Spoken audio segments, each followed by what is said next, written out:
Muito boa tarde, sejam bem-vindos a mais uma sessão cultural da Estação Elevatória de Coimbra, um equipamento das Águas de Coimbra.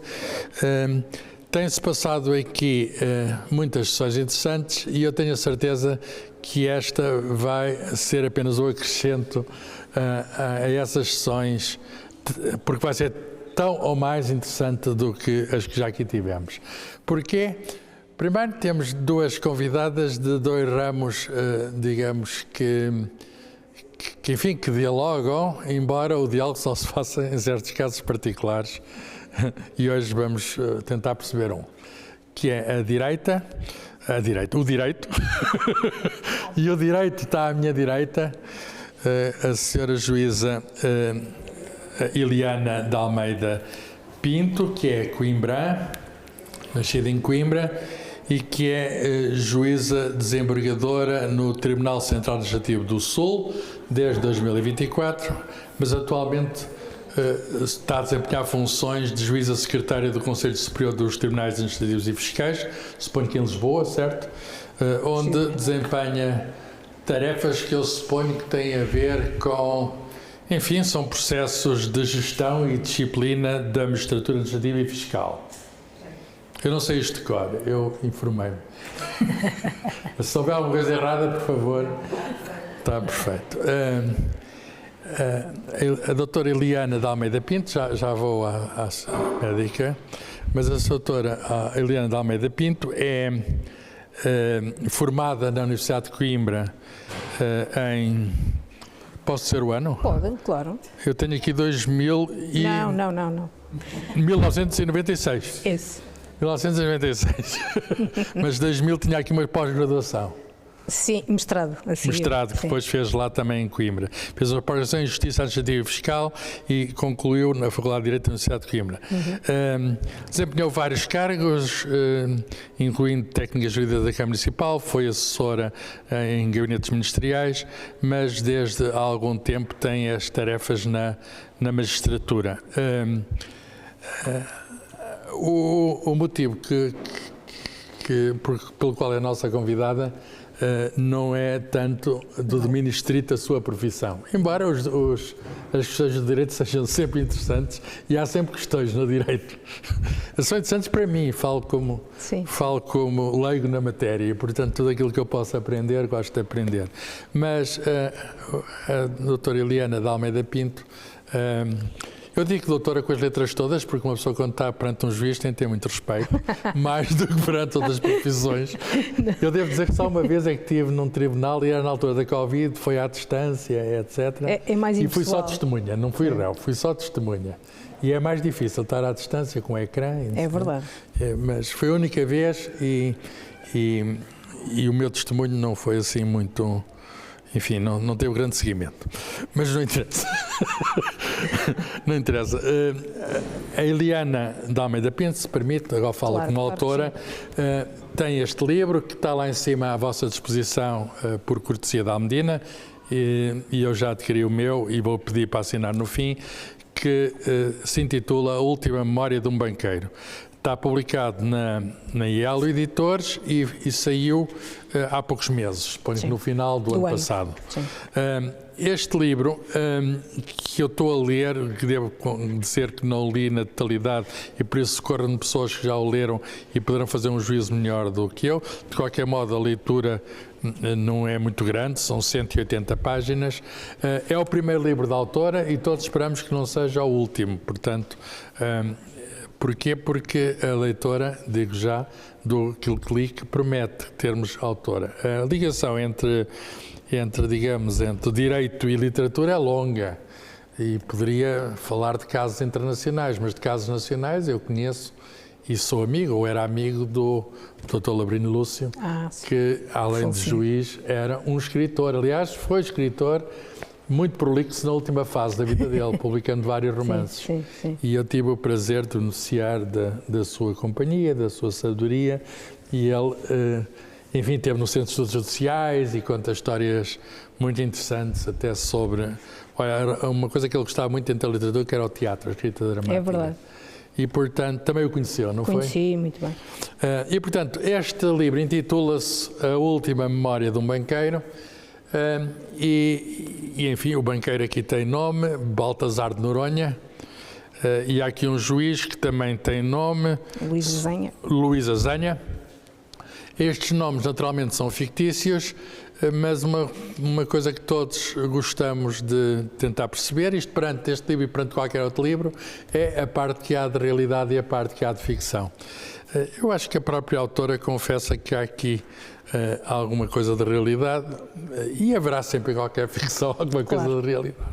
E vem-nos à memória o caso que entra também a medicina e o direito, que é um caso que suponho que é um caso que está ainda em aberto, não está fechado. Em alguns processos. Em alguns processos, que é o caso do banqueiro não Baltazar de Noronha, mas Ricardo Salgado, e o famoso processo, digamos, BES, que tem a ver com a medicina, porque, como sabem, houve um conjunto de exames, alguns feitos até por peritos de Coimbra, sobre a questão de ele ter a capacidade e a consciência de poder responder em tribunal. E são questões muito interessantes do ponto de vista literário, a questão da responsabilidade e da culpa, são temas, enfim, que a literatura tem tratado.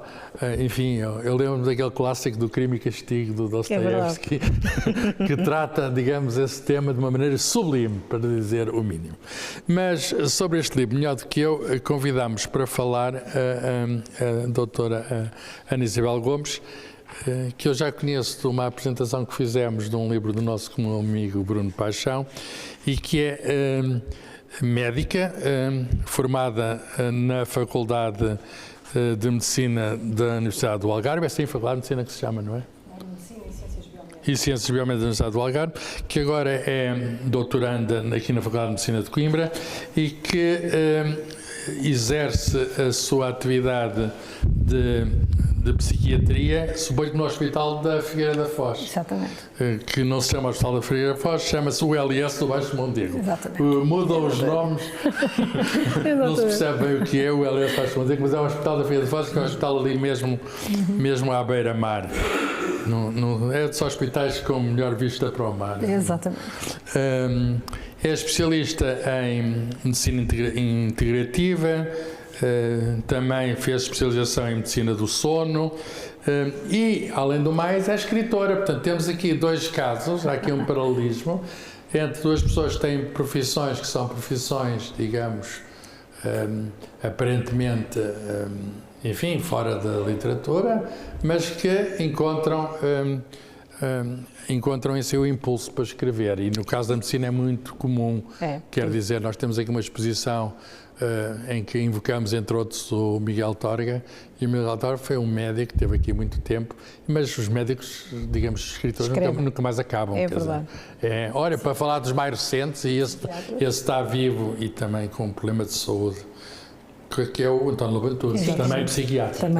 Aliás, a psiquiatria é um ramo. Eu já tenho ido a congressos de psiquiatra e sei que aliás, eu devo dizer que é dos congressos que eu gosto mais de ir, porque são aqueles que têm mais um condensado de experiências humanas.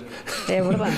Um condensado de experiências humanas. De modo que e temos também depois ali o Bruno Paixão, que é um escritor que enfim, que eu também já fizemos os dois a apresentação do último livro e que leu também este livro, também recomenda este livro, e nós também gostaríamos de ter a opinião dele sobre isso. Portanto, vamos fazer uma conversa informal em que vamos falar, primeiro partindo do livro, mas depois podemos extravasar e abordar estas questões, que é até que ponto a literatura pode responder mais ou menos do que o direito e a medicina a certas questões humanas. Quer dizer, há coisas que os tribunais decidem e têm de decidir, não é? Há coisas que a medicina resolve e tem de resolver, há outras que nem o direito nem a medicina resolvem, mas a literatura tem esta liberdade criativa de pegar em questões e não a resolver. Que é uma grande capacidade. reflexão. E trazer à reflexão e lembra-nos que estão por resolver. A literatura constantemente nos lembra que questões como a responsabilidade, a culpa, a consciência, são questões que todos nós temos connosco próprios, independentemente do lado do direito ou do lado da medicina, são questões humanas, são questões que, independentemente de casos concretos, todos nós temos permanentemente connosco. E nós não sabemos resolver muito bem, a questão é essa. O que é a culpa? O que é a consciência? Como é que a nossa consciência nos dá a nós próprios, no interior de nós, como culpados disto e daquilo? O que confronto é que nós fazemos perante uma norma que nós próprios reconhecemos ou não, com essa legitimidade de imposição? São todos estes problemas que, a propósito deste livro, podemos tratar. De modo que eu começo dando-vos as boas-vindas, assim como naturalmente a todos os que aqui estão e todos os que nos estão a seguir à distância.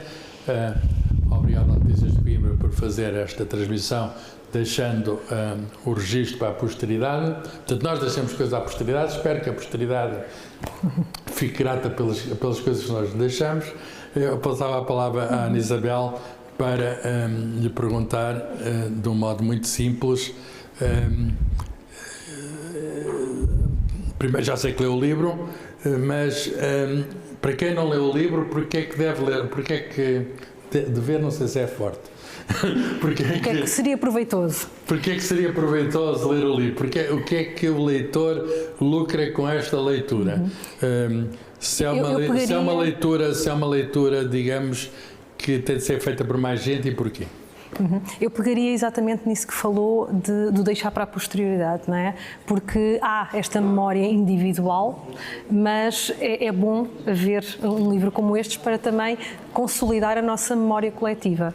Porque muitas vezes, e nós podemos pensar, fazendo essa analogia com o caso do banqueiro Ricardo Salgado, podemos pensar que é um livro sobre poder, sobre dinheiro, sobre corrupção, mas na verdade este livro é um livro sobre a condição humana. E por isso mesmo é algo que muito me apraz enquanto médica psiquiatra, é realmente ver esta condição humana, porque realmente nós somos muito frágeis enquanto seres humanos e é comum, todos nós já ouvimos falar, aquele colega era porreiríssimo quando era nosso colega de trabalho, agora passou a chefe ou diretor e é impossível haver uma convivência saudável com ele. Ou seja, todos nós já tivemos ou exemplos próximos de nós ou nós próprios a experienciar que quando uma pessoa atinge um determinado grau e um determinado nível de poder, algo muda na sua psique, não é? E na sua postura na vida. E isto é natural, porque começa a haver uma espécie de distorção psíquica, ou seja, quando o poder é sustentado no tempo e não sentimos que ele nos vai ser roubado a curto prazo, começamos a ver a realidade de outra maneira. As regras não são para nós, as regras são para organizar e controlar o outro. E então eu tenho que impor as regras ao outro e não propriamente trazê-las para mim. E pensamos quase como se isto fosse eterno, não é? Mas nós somos humanos e é a condição humana é que somos vulneráveis, somos perecíveis.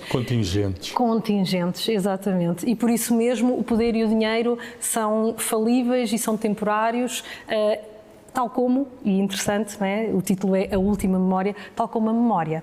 Ou seja, alguém que já governou centenas, milhões de euros, alguém que decidiu a vida de tantas pessoas, teve intervenções decisivas em mercados financeiros e agora não consegue agir nas pequenas tarefas, nas suas tarefas mais simples, não é?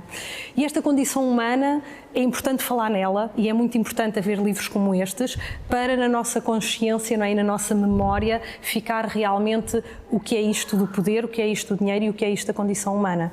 Parece que, e ontem falávamos, não é? Parece que ele agora perdeu a memória, aquelas pessoas perderam a qualidade de vida, o facto de ficarem sem o seu dinheiro fez com que possivelmente já não pudessem dar os estudos que queriam dar aos filhos, podem ter ficado sem as suas casas para a sua idade, para a sua vida sénior. Essas pessoas têm o nome dos prejudicados do BES? Os lesados do BES, se usarmos essa analogia. E essas pessoas, muitas vezes, o que procuram, obviamente querem o seu dinheiro, não é? Mas querem esta sensação de justiça no sentido de que não foi passado em vão, ou seja, alguém está a olhar para nós. Porque quando algo acontece como isto, quando nos é retirado o nosso projeto de vida, o nosso sentido de vida, eu, do meu ponto de vista, quando eu chego ao pé de mim, eu não estou a ver Excels, nem estou a ver decretos-leis. Eu vejo pessoas que me dizem, não consigo dormir. Pessoas que me dizem, eu tenho ataques de pânico. Pessoas que me dizem, eu não sei se vale a pena continuar a viver. É? E nenhum tribunal vai conseguir restituir estas noites mal dormidas, esta ansiedade, esta depressão a alguém, não é? Isso não é pagável. E muito menos quanto valeria pôr alguém por um segundo a pensar se a sua vida faz sentido ou não. Não é? Não há maneira. Por isso mesmo, este livro vai muito além de um banqueiro, vem a todos nós e também esta questão de, ao termos esta memória coletiva, ele pode não estar a ter consciência das consequências que advêm dos seus atos. Mas, por exemplo, esta esposa perdeu aquele ideal de homem que foi o companheiro dela. Né? E até põe em causa se aquela pessoa que ela achou que viveu com ela e que criou uma vida com ela, existiu. Né? Ou se simplesmente viu uma máscara. Qual era a realidade? Esta mulher também perdeu muito, né? Para além dos lesados, ela também perdeu muito. Estes filhos, haverá esta memória. Algum deles, em algum momento, ou algum neto, em algum momento, poderá ser questionado, Salgado, não é? Não me digas que és neto do, não me digas que és filho de. E isto também fica marcado, ou seja, muita gente perdeu. Por isso, é obviamente que eu aconselho a leitura do livro e neste tom reflexivo, não é? De percebermos que vai muito para além de um caso mediático. A realidade é da ficção, por vezes, não é? Sim, muitas vezes. A realidade é dramática. A realidade tem a ver com a vida das pessoas e o romance, enfim, quer dizer, sendo um retrato da realidade, fica sempre aquém dela, de certo modo, não é? Fica, mas creio que a maneira como a Eliana colocou a história e questionou sem usar o ponto de interrogação, nos ajuda a perceber que essa realidade que foi com o outro podia ter sido eu. Não é? E no fundo estamos todos aqui. Posso ser eu amanhã a ser diretor e a não ter consciência das alterações psíquicas que se estão a dar em mim, não é? E deixar que essa sede de poder e essa invencibilidade que fica na minha psique ao tornar-me alguém supostamente importante, se eu não refletir sobre isso, se eu não tomar consciência disso, eu posso me desfocar de mim mesmo e posso me tornar alguém que é capaz de a medicina tornar pode vir em lesados. socorro do direito quando reconhece que certa pessoa não tem capacidade.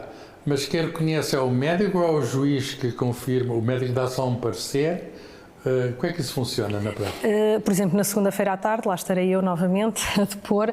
Infelizmente, os meus pacientes normalmente levam-me muito a tribunal, não é? Para, enquanto médica, fazer uma avaliação neuropsiquiátrica Agora, não sou eu que tomo as decisões, obviamente, eu posso dizer... É sempre o juiz que decide. É sempre o juiz. Mas o juiz com uma prova pericial conclusiva, porque às vezes não são conclusivas. Muitas vezes não são conclusivas. Muitas vezes não são conclusivas e, portanto, aí ele tem que formar a sua livre convicção. E muitas vezes, quando essa convicção não está tomada, pede segundas e terceiras perícias para que as dúvidas que ainda permanecem possam ser dilucidadas. Se a perícia é suficientemente clara para ele, ele decide de acordo, portanto é ele que decide, mas eu não conheço nenhum colega, eu nunca fiz isso, e não conheço nenhum colega que perante provas periciais conclusivas, no sentido que todas vão no mesmo sentido, tenha decidido em sentido diferente. Neste caso, posso perguntar do Ricardo Salgado, porque acho que a questão é pública, já há provas suficientes? Houve duas perícias. A primeira não foi conclusiva,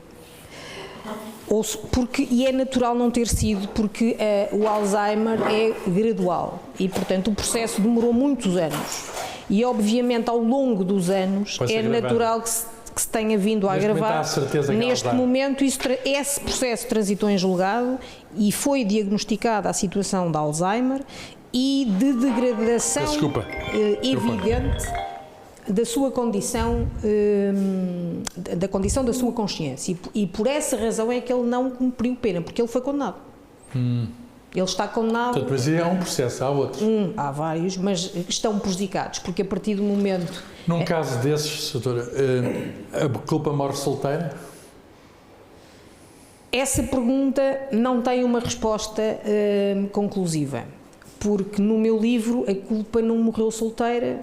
Está bem, mas isso é no livro. No livro o escritor é o demiurgo. O escritor pode decidir tudo. Bom, eu estou a perguntar se alguém lhe acontece alguma coisa... Se considerarmos que a condenação... O processo morre ali. Se só se faz com o cárcere de pedra, como eu lhe chamo, sim, a culpa morre solteira. Se considerar que há outras formas de reclusão e de cárcere, não. Por exemplo, dizer que o bom nome fica prejudicado porque procedeu mal à luz daquilo que é o entendimento das leis. Certo.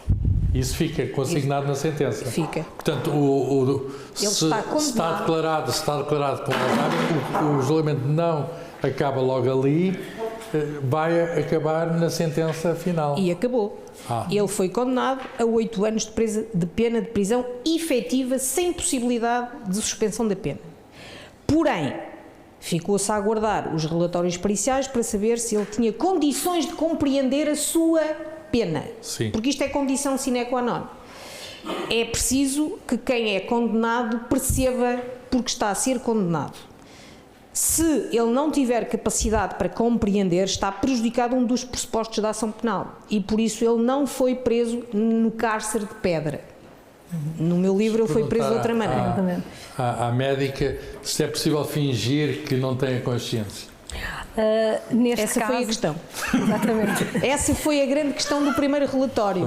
E eu tentei retratá-lo, peço desculpa interromper, aqui num episódio que eu até sublinhei, em que é semi-real, porque eu li os relatórios, os 2 relatórios e o primeiro onde não... Leu não por obrigação profissional, apenas... Não, li para escrever. Para escrever o livro, sim. Sim.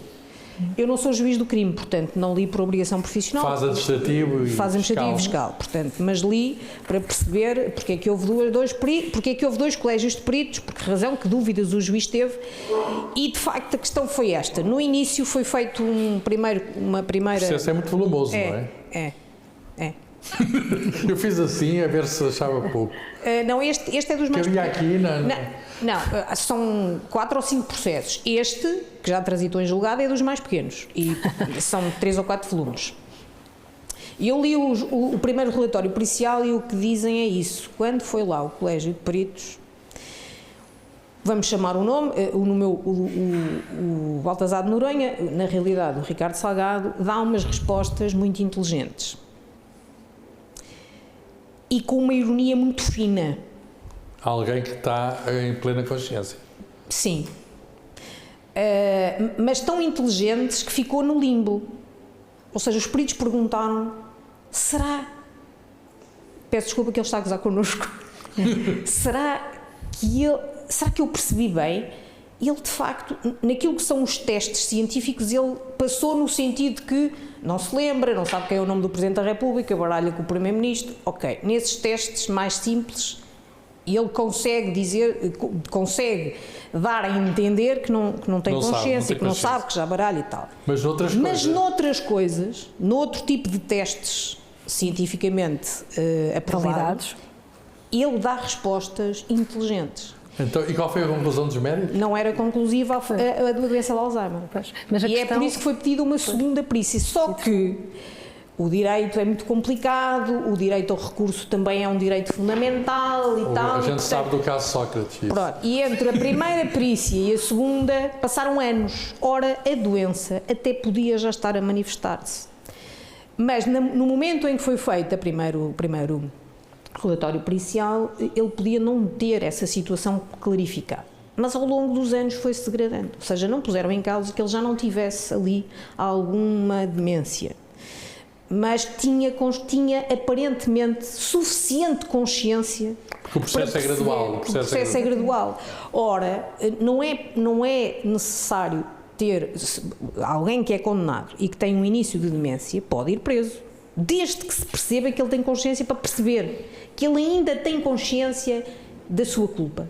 E atrasou-se e quando chegou a certo ponto já não tinha. Exatamente. No segundo é concluído. E foi um juiz que pediu um segundo relatório. Foi. Para o mesmo processo ou para outro? Para o mesmo.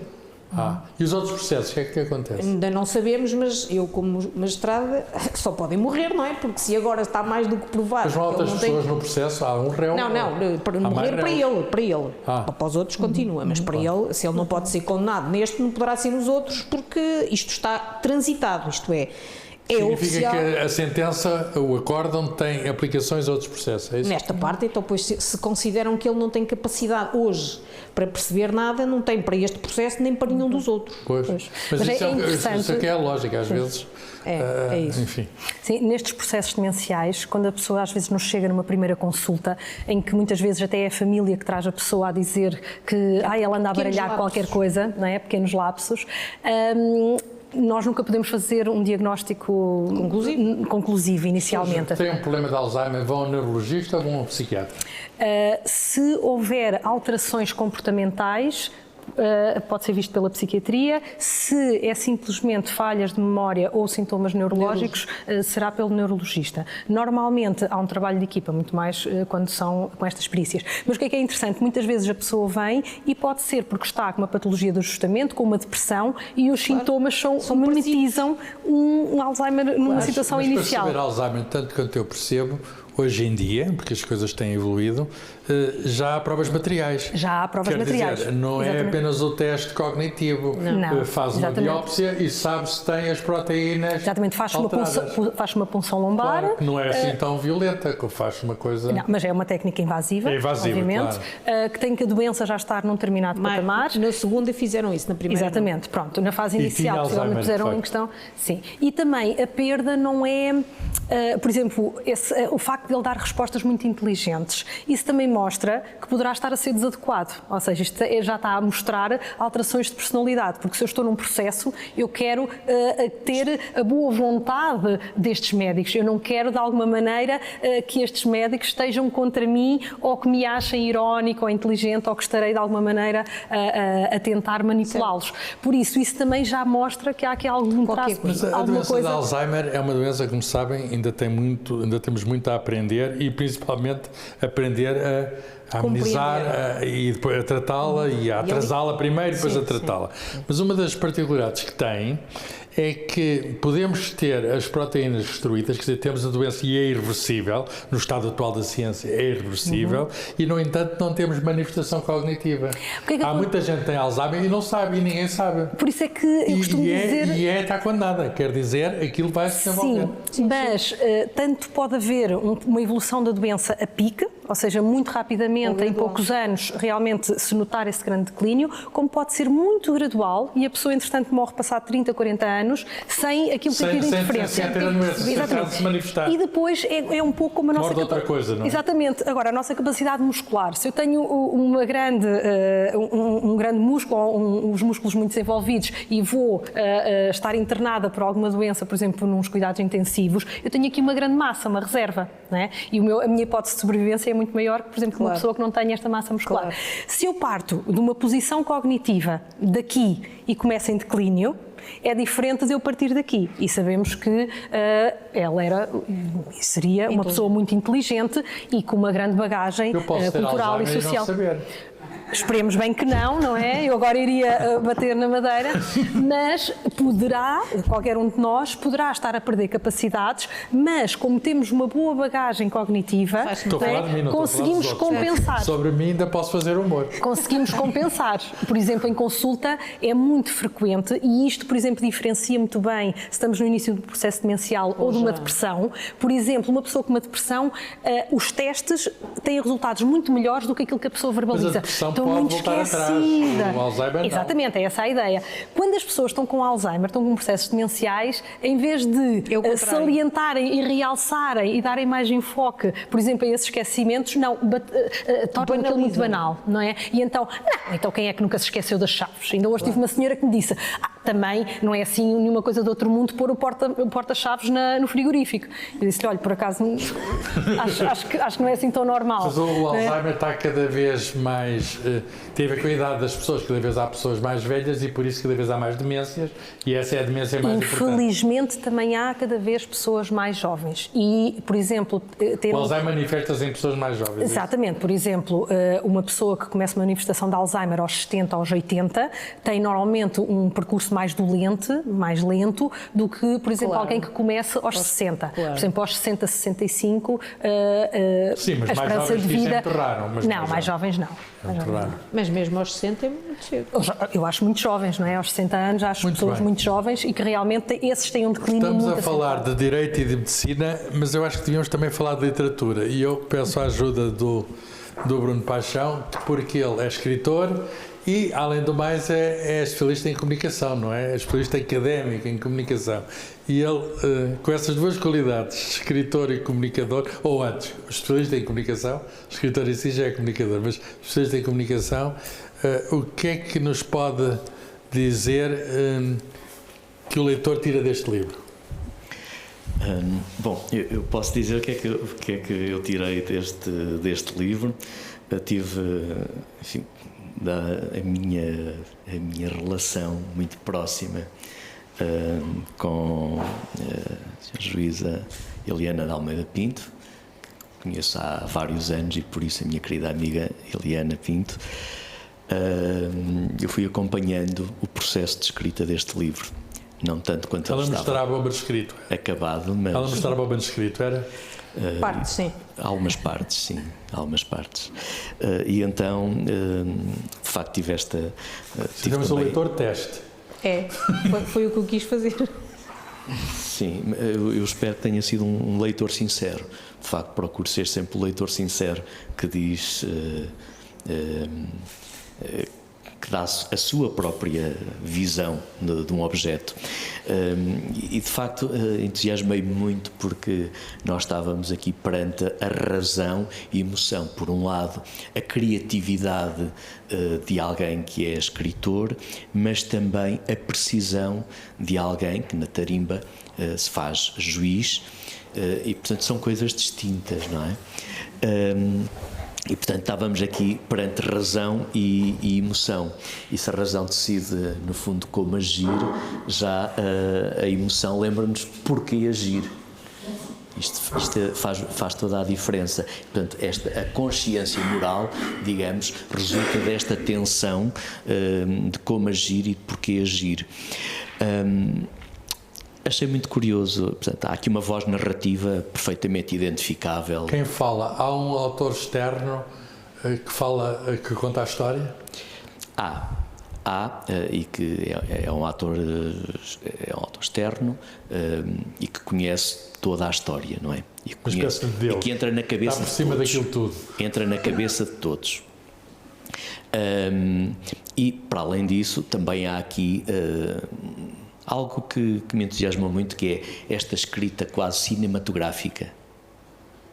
Nós estamos a ler e estamos a ver a história, como ela está a acontecer. Sabemos a cor do objeto que está naquela sala ou naquele quarto. E há aqui descrições muito precisas que nos fazem acompanhar a história. Estamos a ver a cena. Estamos completamente a ver a cena. Imagino que para um guionista, primeiro, vai ter muito trabalho, porque há aqui muito detalhe. Portanto, para um guionista há aqui muito, muito trabalho. E o guionista, a unidade de análise de um guionista é a cena. Por outro lado, dá muito gozo fazer isto. Mas há aqui uma descrição... Fala ao escritor, não é? Gostava de ter escrito assim, não é? Então, nós temos aqui o juiz, temos um processo que causa um fortíssimo alvoroço social, como decorre daquilo que nós sabemos da realidade. Há um país em suspenso, e o livro foca-se muito nisto, e há um banqueiro cuja memória está em desintegração. Há aqui uma questão crucial, foi no fundo levantada por vós, que é, do ponto de vista ético, punir alguém que não sabe que está a ser punido é justiça ou é violência? Eu acho e há aqui esta questão. E, portanto, Se a pena pretende responsabilizar e não apenas destruir, ela exige que o condenado entenda aquilo que fez. Entenda também o que está a acontecer e porque é que está a acontecer. Porque sem consciência não haverá a interiorização moral, não há arrependimento sequer, não há compreensão do dano. Há muitos réus que não se arrependem. E, portanto, a punição, no fundo, torna-se uma mera agressão institucional. E servirão os tribunais para agredir ou para fazer a justiça.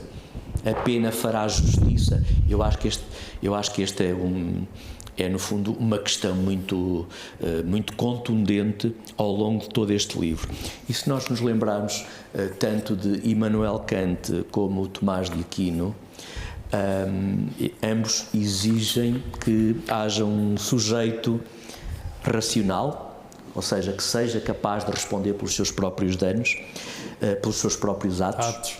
Que às vezes são danos. E se essa racionalidade está, no fundo, suspensa, a pena, então, deixa de servir para fazer justiça. Ou seja, o que está em causa não é apenas a possibilidade de uma leitura da sentença, mas a própria noção de uma responsabilidade que é pessoal. E se a identidade consciente desaparece, o eu que cometeu o crime, será que ainda existe? Por outro lado, numa fase inicial, o banqueiro deve-se ter apercebido que havia ali um caso muito grave. Sim, claro. Depois é que... Claro que sim. Eu acho que há duas formas de nós respondermos aqui a isto. Por um lado, tem que ver muito com a ideia baseada na continuidade física, não é? Por outro lado, há também a ideia baseada na continuidade psicológica. E em que é que se baseia quem decide sobre uma pena, em que é que se baseia, na continuidade física ou na continuidade psicológica. Eu acho que o escritor se debate com isto. Não, mas o sujeito é a mente, o sujeito é psicológico. Pode matar o corpo, se o corpo está em coma, não pode condenar um corpo em coma. Agora falar-lhe-ia talvez só para provocar, eventualmente do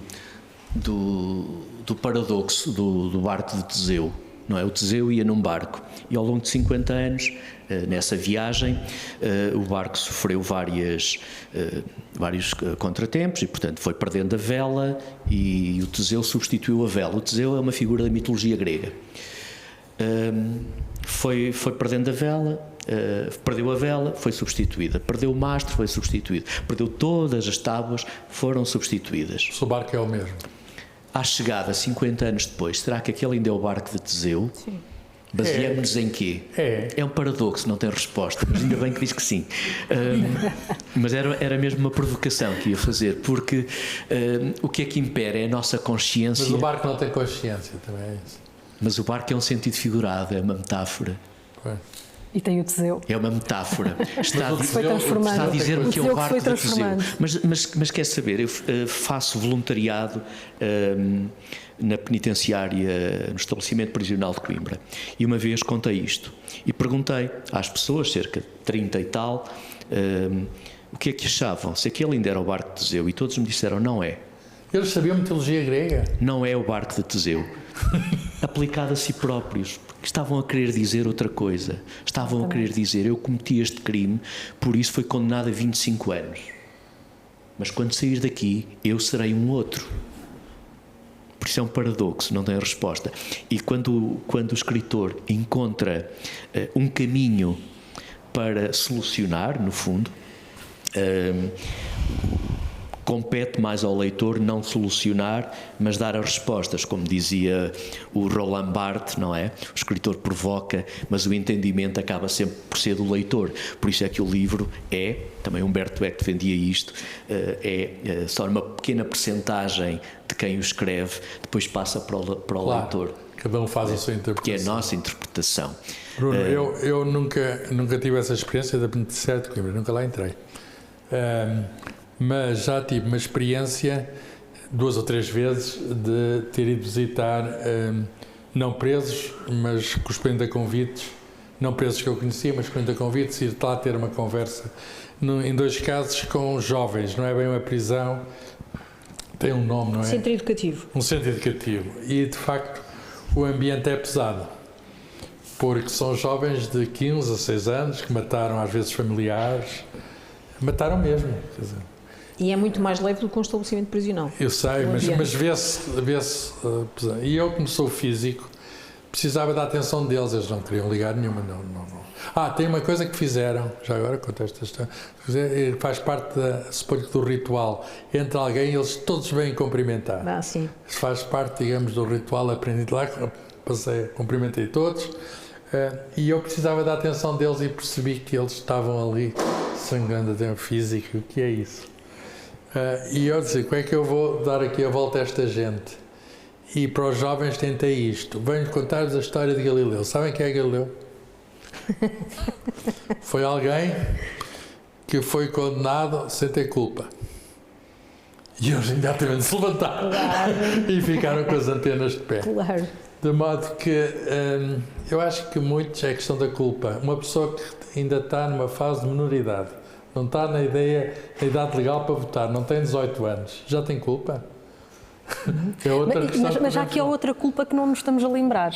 É que estes lesados, inicialmente a pessoa passa pela parte do choque, depois vem a negação, não, isto não está a acontecer, depois vem realmente esta depressão, esta insónia, esta ansiedade, não é? Este dano, e depois vem uma coisa muito interessante, que é a culpa. Porque é que como é que eu me deixei enganar? Mas eu como é que eu acreditei, exatamente, eu estou-me a lembrar, como é que eu acreditei nisto? Das pessoas exatamente. E é esta culpa. Acham que a culpa é deles. As letras estavam lá.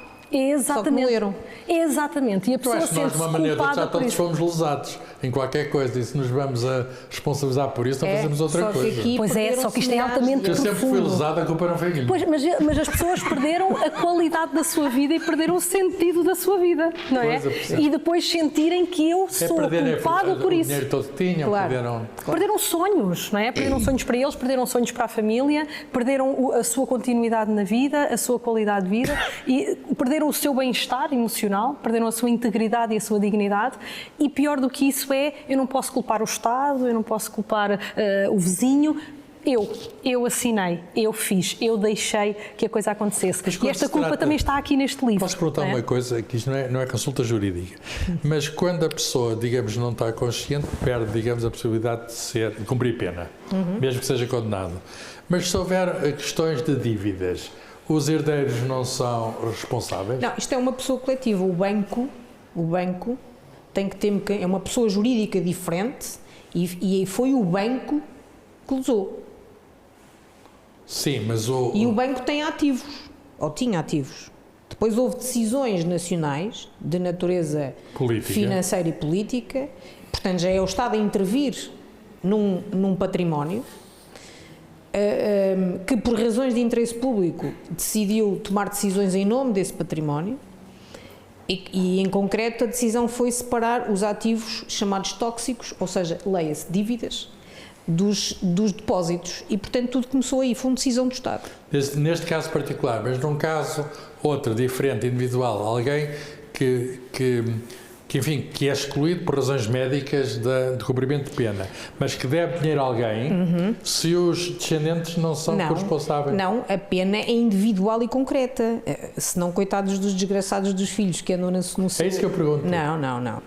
A pena, a sanção penal é individual. Aliás, mas ele pode deixar dinheiro, é a mesma coisa. Pode deixar dinheiro aos filhos, à família, seja quem for, e aquele dinheiro em parte... Não, se tiver deixado dinheiro aos filhos no processo, é uma coisa. Isso é uma tentativa de fuga de património. Sim. O que acontece é que não fazem isso, fazem isso antes. Bem. Vão fazendo ao longo da vida, para que se alguma coisa, quando acontecer, já não tenha nada... Aliás, é imoral, mas é legal. Aliás, ele tem uma famosa declaração que é: eu não tenho nada em meu nome. Aliás, o Berardo já disse isso. Exatamente. O Berardo também. Nenhum deles tem nada em nome dele. Eu tenho uma garagem. Foi o que o Berardo disse. E é verdade. O nosso atual Presidente da República também disse isso. Também não tenho nada em meu nome. Não é? Ninguém tem nada em seu nome. Eu tenho coisas em meu nome. Portanto... Vamos falar mais do livro, Bruno, já lá vamos, mas dar aqui uma oportunidade maior à autora. Porquê é que veio este impulso literário? Quer dizer, o processo foi apenas um meio, não é? Mas havia lá uma aspiração, enfim, uma veia artística. Estava por descobrir. Por descobrir. Bom, não tenho essa pretensão, porque eu sou juiz, sobretudo. Pode ser escritora também, não é? Pode ser claro, não tinha, sim, e essa foi a tentativa de passar ao papel escritos. Bom, eu sempre gostei muito de livros. Eu ainda convivo mal com os e-books, sou sincera, às vezes eu tenho que os ter e tal, porque pronto, dá jeito. Aqueles papéis dos processos, aquilo é melhor ser digitalizado. É por isso, eu às vezes tenho que os ter. Agora, eu sempre gostei de livros e sempre comprei muitos livros e sempre li muito. E a leitura para mim é uma fuga, é um corte para a minha intensa atividade diária. Leitura de ficção? De ficção. Porque o resto... Não. O resto eu tenho que ler por obrigação. Tem outros tratados. Este é o primeiro livro, ficção, porque tem outros, incluindo o Código Administrativo Comentado. Tenho livros técnicos, sim. Que é uma leitura que eu nunca fiz. Não vale a pena. Ainda tentei olhar para ele, mas não gostei do preço, aquilo era caro. Qual deles? O Código Comentado, os livros jurídicos são todos caros. São caros. Os livros de ficção distinguem-se pelo seu É verdade.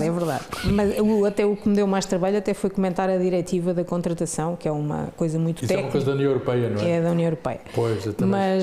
Mas eu... Também vi isso, mas o título era tamanho que eu não sabia. Diretiva, número...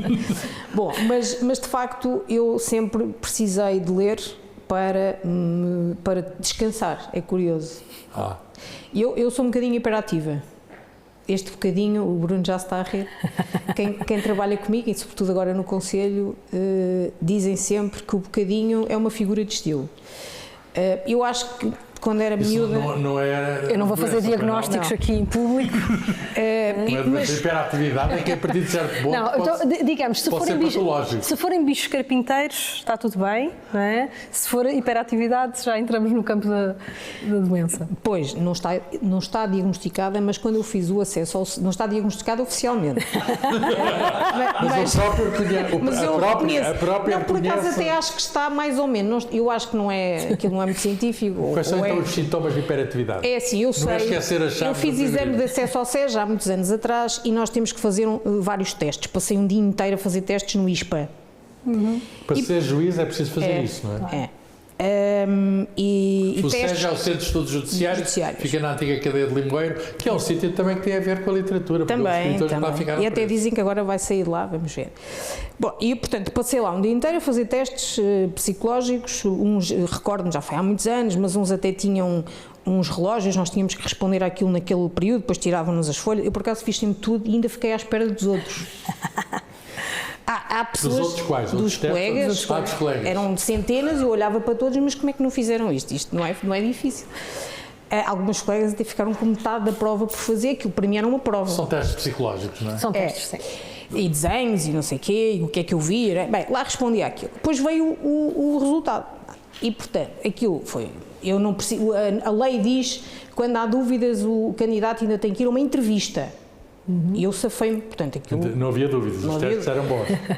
Pelo menos acharam que eu estava em condições de julgar. Eram testes para juiz, não eram testes para escritor. Claro, para julgar. Mas lá no teste eu pedi-o, paguei e quis ficar com ele, eu tenho-o em casa.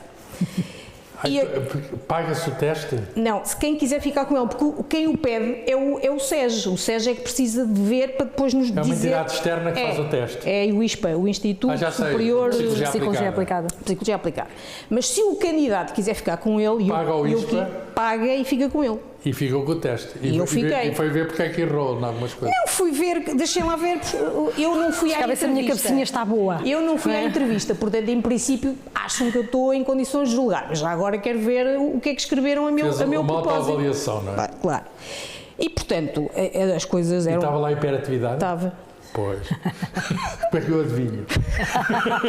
A pessoa sabe que é hiperativo, mas quer ter a prova e atribui a culpa ao ISPA.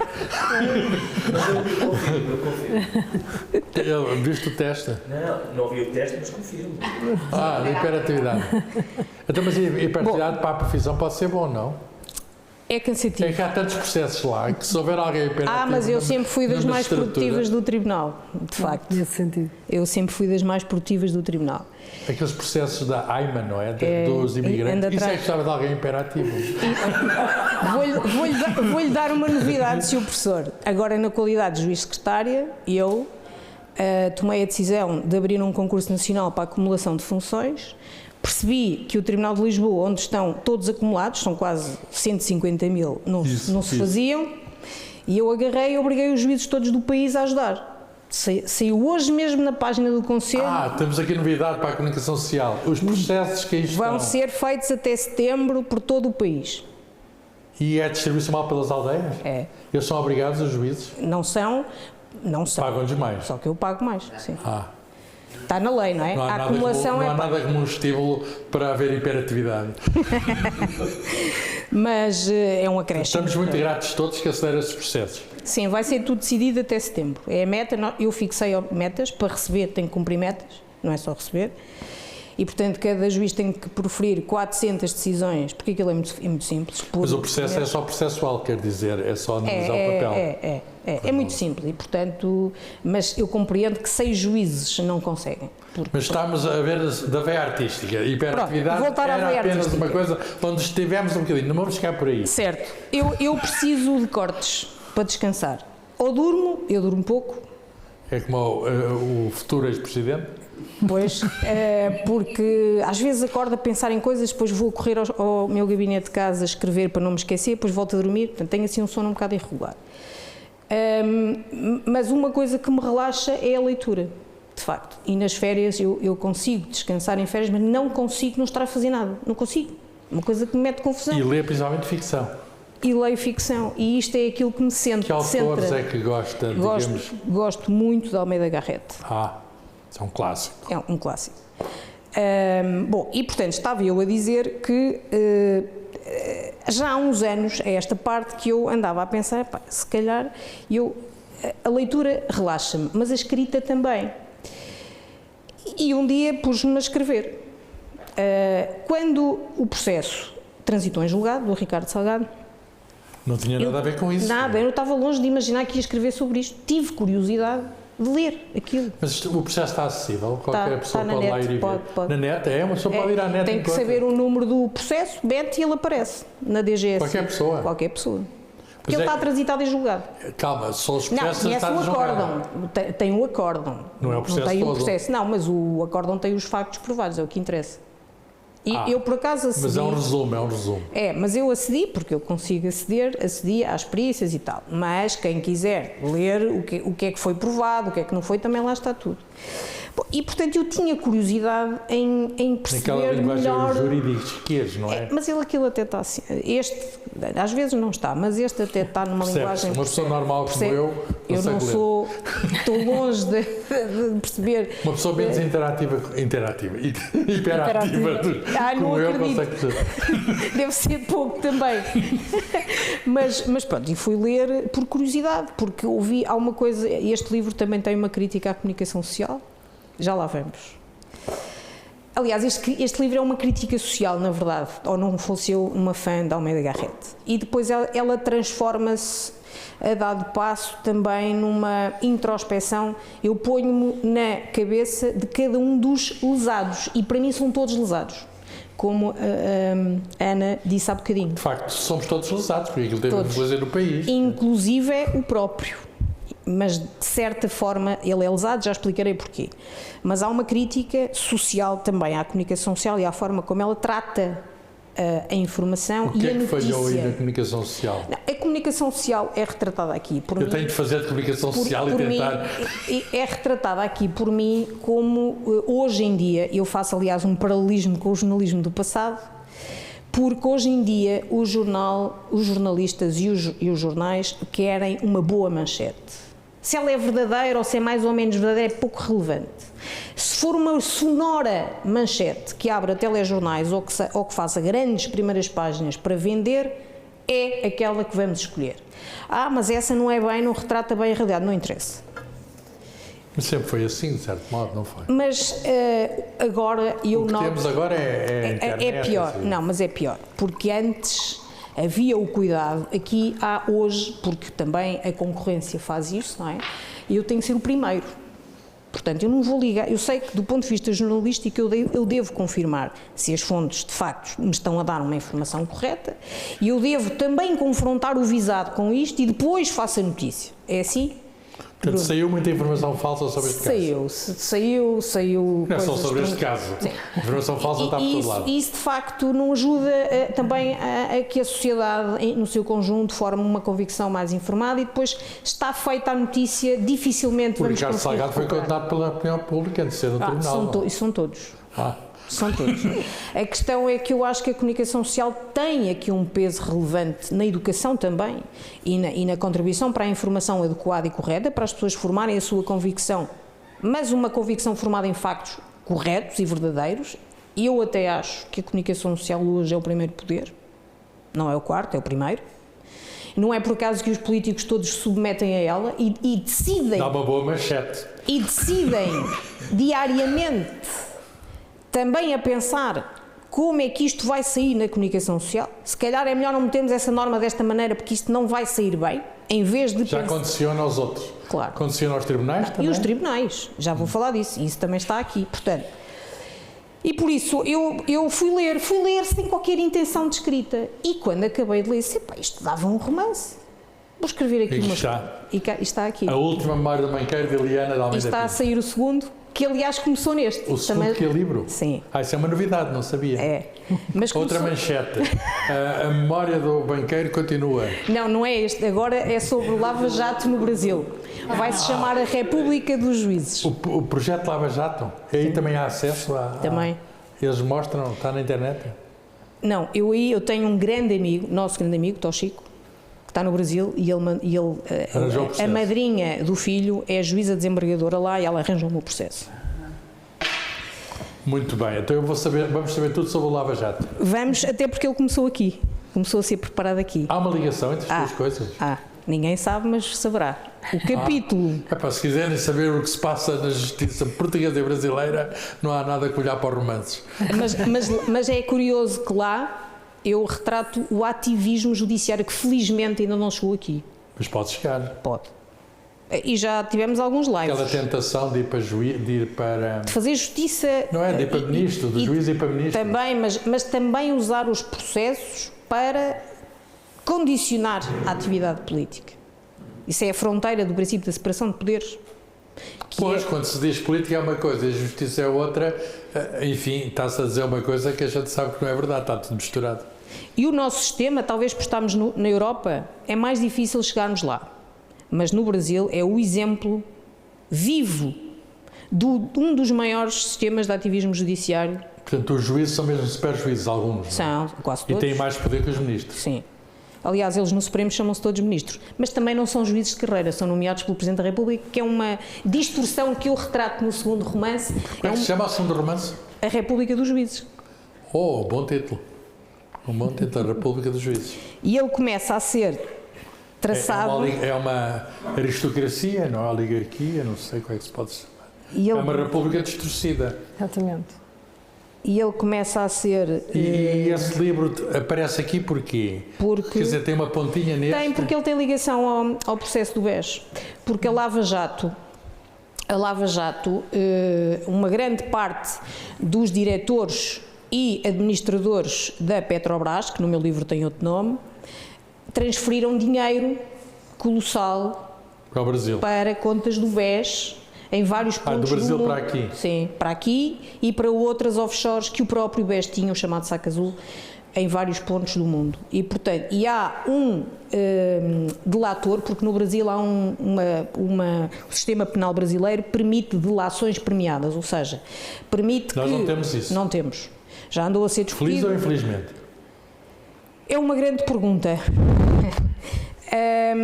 Eu admitiria a delação premiada, e acho que ela seria muito útil para a investigação, desde que quem está a relatar e a confessar factos não tenha sido o cerne, o cérebro, porque eu acho que isso... Fosse alguém lateral, não é? É, porque isso então é uma É maneira... uma maneira de se inocentar, não é? É isso, não, sim. Mas lá é qualquer coisa. Lá qualquer um pode ter... Esta figura, de que eu retrato no meu segundo romance, foi central. Só que ele arrepende-se. Diz ele. Começou a ver a janela aos quadrados, lá de casa, e achou que se calhar podia contribuir para a justiça. Pela primeira Como é que vez. os juízes conseguem, esses esquemas financeiros são muito complicados. Como é que os juízes conseguem ter, digamos, a visão técnica detalhada? Eu sei que no caso da medicina pedem a juízes, mas no caso das contabilidades... Também pedem a peritos. Também porque tem. aquilo há esquemas que uma pessoa normal não vê. Só que vou, já agora... Eu sei que os juízes não são pessoas normais. Não, são pessoas normais. E esse é o problema, é que somos pessoas normais e ainda bem. A questão é que o Estado tem que colocar à disposição dos juízes condições para fazer justiça. No Brasil há essas condições. Um juiz no Brasil tem 3 ou 4 assessores.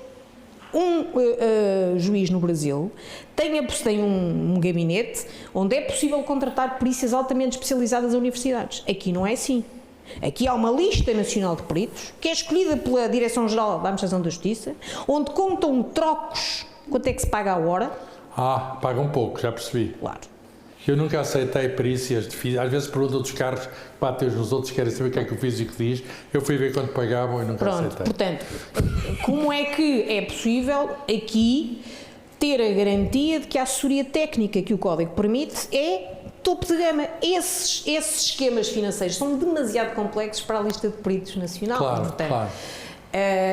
E por isso aqui há uma grande diferença entre nós e o Brasil. O Brasil, desse ponto de vista, tem os tribunais muitíssimo bem apetrechados, anos-luz de Portugal. São mais bem pagos em termos relativos os juízes no Brasil cá? Não, eles são, não é relativos, é absolutos. Pois. Não obstante o salário mínimo, um juiz no Brasil ganha o dobro de um juiz em Sim, mas só pode comparar em termos relativos, porque o custo de vida é diferente. Mas para pior aqui. Exatamente, aqui muito maior. Mas lá, para falar em euros, um desembargador no Brasil ganhará muito perto de 12 mil euros por mês. Aqui não ganha isso. Traduzindo diretamente o real para... Sim. Um juiz conselheiro que lá se chama ministro ganha muito perto de 16 Mas aqui, apesar de tudo, são das profissões mais bem remuneradas. Pronto, eu não estou a dizer que ganham bem, estou a dizer que são... Não estou a dizer o contrário, estou a dizer é que comparando os países, o nível de vida, o custo de vida, o salário mínimo de um país e do outro, o Brasil... Mas eu também compreendo, porque no Brasil matam juízes. Pois. Aqui não. É uma espécie de prémio. A maior parte dos desembargadores dos tribunais da relação brasileiros têm carros blindados, porque há um juiz no Brasil, lá não há separação, eles julgam tudo. Penal, administrativo, civil, trabalho... Nós aqui também tivemos ameaças a super-juízes, não é? Mas é Ou chamados super-juízes. Sim. Mas é interessante porque depois fica, mas fica esta cultura, não é? E fica esta sensação da nossa sociedade, quando falamos há bocado estávamos a falar mas será que sem punição há justiça?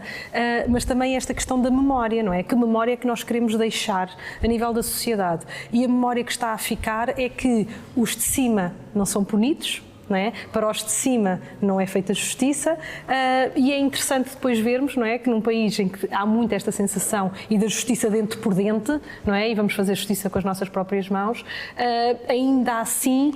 Isso é um ponto interessante. É? A população portuguesa tem esta opinião difusa um bocadinho, não estou a justificá-la, nem sei se é justificável, mas que a justiça não é feita. E eu compreendo essa percepção, agora que está na moda falar em percepção. Mas há percepções erradas, esta pode não ser errada. Esta pode não ser errada.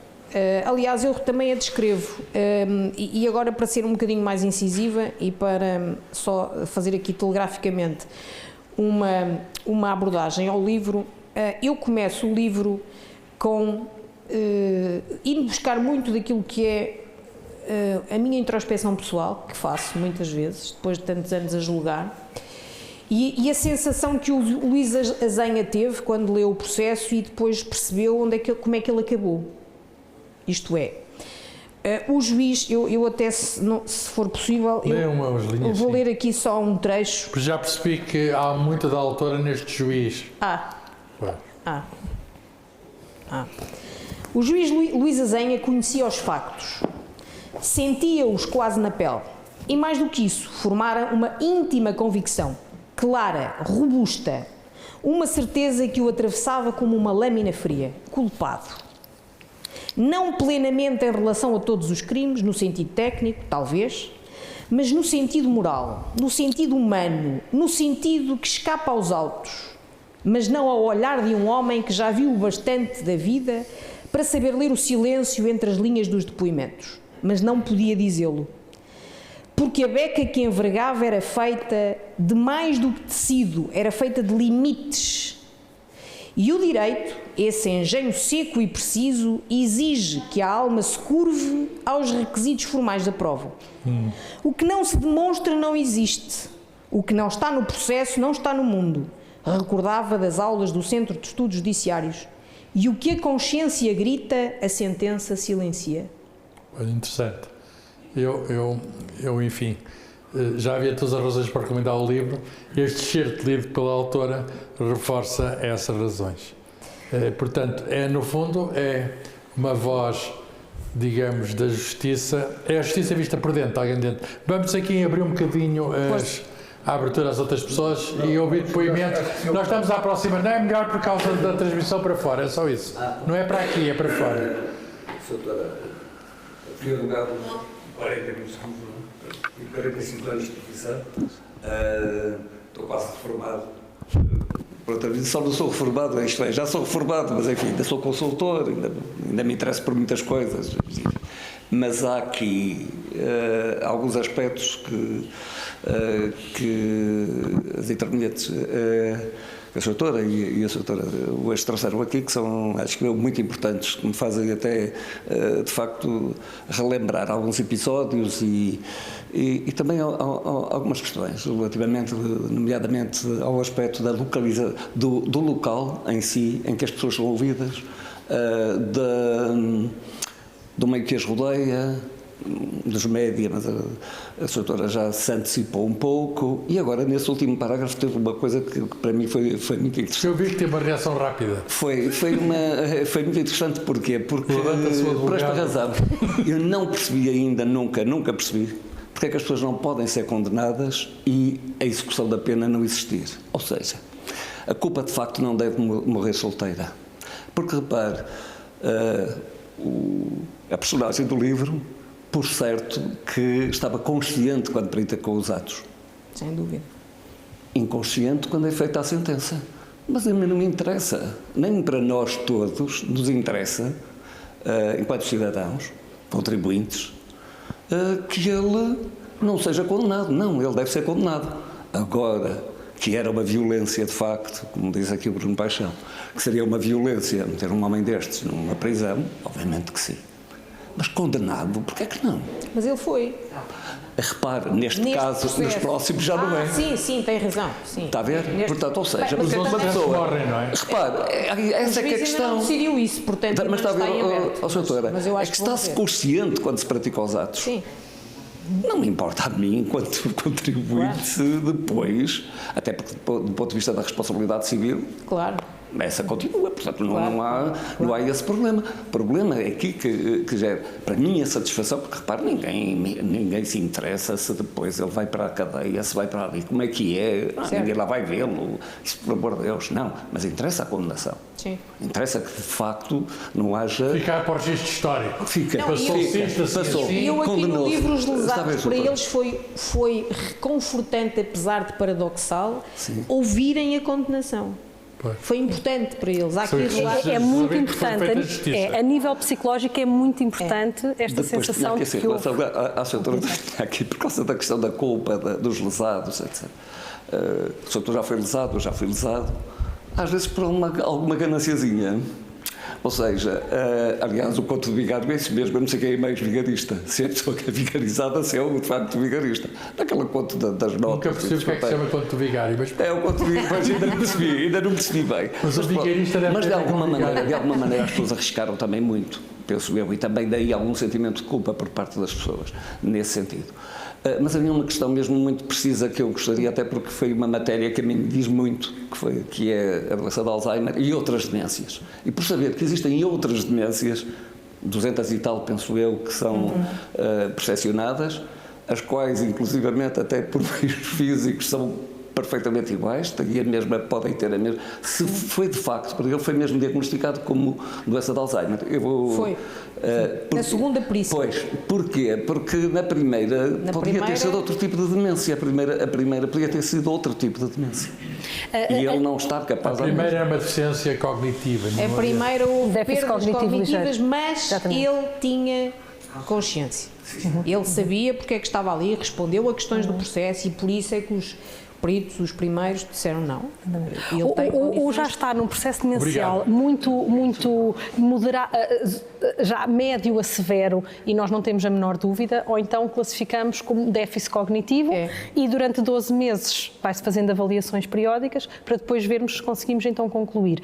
Antes até, não é, de haver estes meios de diagnóstico que realmente nos dão uma maior exatidão.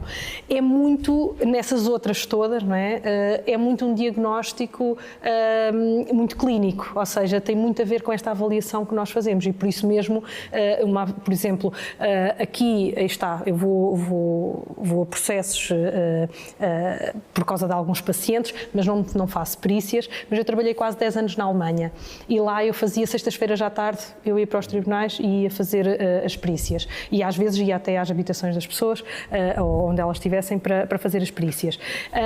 E aí está, eram tardes. Não é como aqui que me dão meia hora ou uma hora para fazer, por exemplo, uma consulta em que tenho que fechar um diagnóstico, porque realmente é muito complexo e pode ser muito enganador. Nesta questão, se ele no início até poderia ter ludibriado um pouco, é muito interessante que às vezes as pessoas não têm esta noção, 1 a 2% dos doentes psiquiátricos em todo o mundo ocidental, ou seja, em que há sistemas de saúde que fazem essa estatística, estão em perfeita simulação. E é muito interessante que a ressonância magnética é fácil saber quando alguém está a mentir, é uma zona do cérebro que está ativa, é uma ressonância magnética funcional, do que quando a pessoa está a falar a verdade. Mas e realmente não tem Sim, é que se usa só em meios de investigação, não é? Em que colocamos realmente as pessoas numa ressonância magnética funcional, ou seja, não é aquela ressonância magnética comum, mas há simulações. E, por exemplo, eu passo muito por isso, as pessoas querem a baixa. Porque uma baixa passada por um médico psiquiatra, o pagamento é igual, antigamente não, era paga 100%, por isso havia essa vantagem em relação a outro tipo de baixas. Atualmente é pago da mesma maneira, mas, por exemplo, eu como psiquiatra eu posso escrever a autorização de saída, pode e deve sair para melhoria dos sintomas, não é? Porque se eu tenho uma pessoa, por exemplo, com uma depressão ou com uma ansiedade, eu quero que ela todos os dias vá passear no parque, eu quero que ela vá a festas, não é? Para realmente haver esta interação social. E por isso nisso também há vantagens, não é? E é muito fácil ver alguém que chega ao meu gabinete e percebe-se, não é? Às vezes, mas também digo, nem sempre se percebe no primeiro minuto. Não é? Às vezes. Percebe-se quando é verdadeiro e quando não é. Exatamente. Percebe-se quando a pessoa está ali a simular. É contar uma história. A contar uma história. Mas eu já agora, a propósito do Luís Azenha, há aqui outro trecho. Sim, mais um trechozinho e depois se houver uma pergunta, façam-na e acabamos. Já o juiz Azenha saíra do tribunal naquela tarde de céu pálido como um homem que transporta um fardo invisível. Trazia debaixo do braço apenas uma pasta de couro castanho, com os cantos gastos pelo uso, mas era na mente que trazia o peso real, o relatório pericial que encerrava, num vocabulário esteticamente médico, o fim de um processo que levara anos, manchetes, revoltas e esperanças. Caminhava pela rua do Arsenal, como quem atravessa o campo de uma batalha já decidida. A cidade fervilhava com normalidade, os elétricos tilintavam, os turistas riam, os polícias circulavam sem urgência, mas dentro dele a inquietação manchava em silêncio. Demência, incapacidade para defesa processual, proposta de maior acompanhado. As frases repetiam-se-lhe na cabeça como sinos de uma igreja onde já ninguém reza.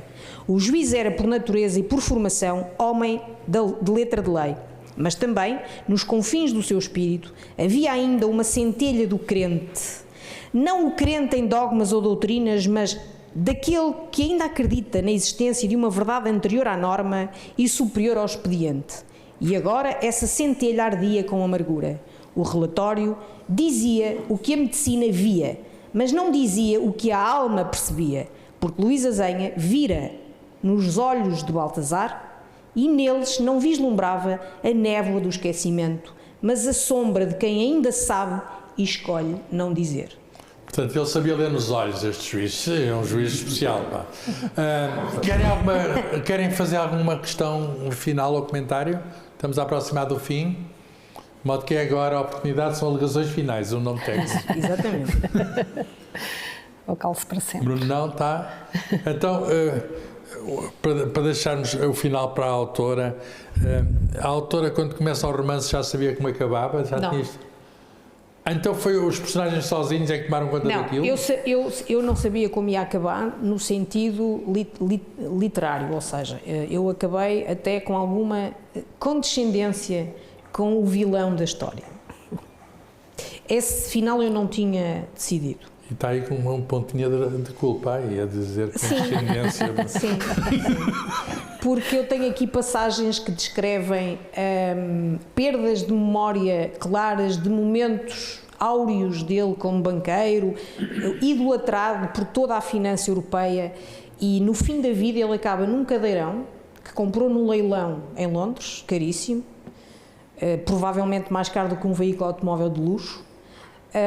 Ele acaba aí sentado, sem dar qualquer valor ao cadeirão. Aliás, um cadeirão dele nunca deixava ninguém sentar-se, e no fim até lá ele se sentava com o seu chá e com o seu com um olhar perdido, e sem conseguir lembrar-se do que foi a vida dele. E eu acho que isto também é uma sanção, uma pena diferente, uma pena interior, mas uma pena. E portanto, aceitando a recomendação do meu guia, que é o literário, nesta ele só tem mais 2 romances a mais, não é? Está bem, mas tem prémios. Prémios. E é diferente, eu fiz isto quase por carolice e porque de facto é uma coisa que me relaxa, foi mais por aí. Mas há 2 intervenções do Bruno que contribuíram aqui para o meu livro. Uma foi eu descrever os sapatos do juiz Luísa Zenha. Ele recomendou-me que o fizesse. Tinha esquecido dos sapatos e ele disse: põe os sapatos. Ele põe os sapatos, que ele não pode andar descalço. E eu decidi descrevê-lo e meti nos sapatos o peso daquele dia, metaforicamente falando, e foi, lembras-te, Bruno, ali no café falámos e disseste, pá, às vezes é bom que as pessoas às vezes gostam e aprende a leitura quando há alguma condescendência para o vilão. Porque depois a história se começa já a condenar o vilão desde o início até ao fim, depois perde um pouco o interesse. Exatamente. Mas isso acabou por ser natural. Eu de facto Portanto, deixar uma dúvida se é vilão ou não.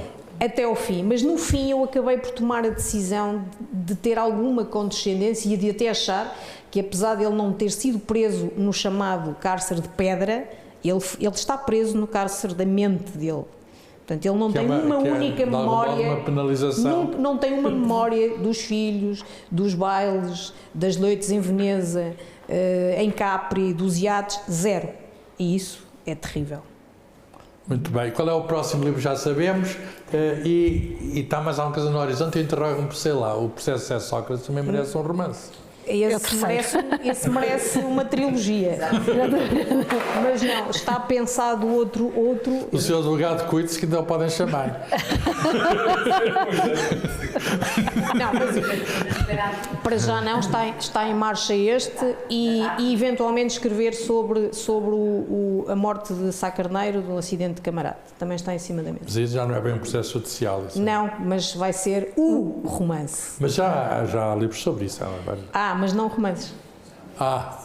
Muito bem, então com esta promessa de uma carreira literária futura, e só agradecemos a generosidade de partilhar connosco estes planos literários. Nem todos os escritores o fazem, há escritores que dizem isso, não digo. Não. E não é o Alzheimer, não dizem, não é para não se lembrar, não dizem porque não querem dizer, ainda podem mudar de ideias. Exatamente. E aqui a senhora juíza tem este plano bem arquitetado, os romances já estão todos por ali. Pode ser que o que joga a favor da hiperatividade. Né? Daqui a bocado eu fecho o diagnóstico. É uma hiperatividade. Está confirmado. Quase. A senhora doutora confirma tudo, mas eu acho que todos foram um bocadinho cúmplices uns dos outros. Há aqui também, vamos lá ver, pessoas que se conhecem, e isso é bom. E espero que também este livro sirva para bem para conhecermos melhor o que se passa à nossa volta e não apenas pela comunicação social, que é um meio, não é? Chama-se mesmo meio de comunicação social, mas a literatura também é um grande meio e tem uma liberdade que a comunicação social, enfim, se tem, não devia ter. Pois, é verdade. Eu quero agradecer muito também ter estado aqui, é com muito gosto. Eu agora não vivo em Coimbra, mas esta é a minha cidade e, portanto, agradeço muito o convite, foi com muita honra e muita alegria que vim aqui. Já conhecia o espaço, acho que é espetacular, não conheço todo, mas já conhecia, já que estive noutros eventos, mas aí desse lado. E, portanto, foi com muito gosto que estive aqui e que vim cá à minha cidade. O gosto foi meu, o gosto foi nosso, falo em nome de todos, agradeço-vos a todos terem partilhado esta conversa sobre o romance de Eliana de Almeida Pinto, A Última Memória de um Banqueiro, um romance baseado em factos reais, ela diz, e eu vou pedir, digamos, como último ato para me assinar o romance, porque assim fica um documento para a posteridade a dizer que estive na Estação Elevatória de Coimbra. Obrigado a todos. Obrigado.